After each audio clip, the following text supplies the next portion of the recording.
regarding sa mga persons who use drugs or drug surrenderers ay malaki ang tulong niya sa amin sa Station 4 na kinabibilangan ng 13 barangays sa Luacan Proper, isang pang-apat, pang-limang pinakamalawak na barangay, most populated.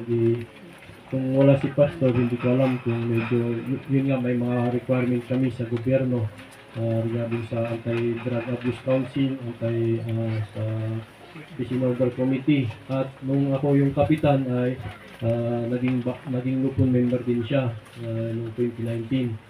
So ito, kaya nararapat din sa kanya yung pagkakaroon ng flag na may ilagay sa kanyang account.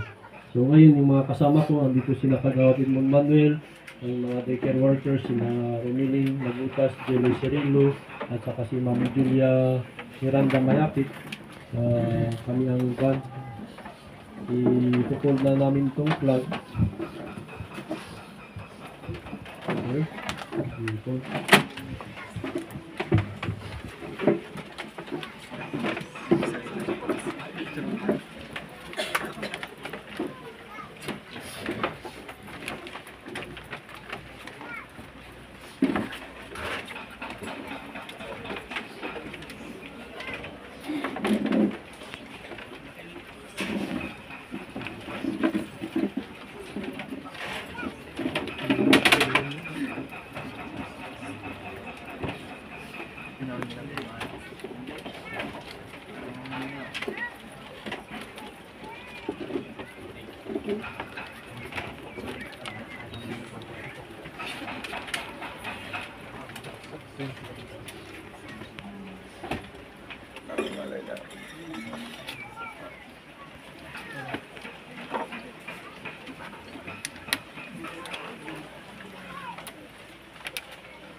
Yung flag, tapos may pag-apon sa time,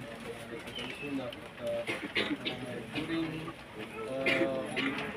Independence Day, anniversary na, tumangin na special occasions,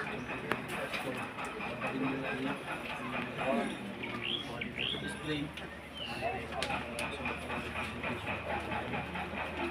on behalf of the Marulog, kung barangay Jackson Chiday, nakatara barangay Force members.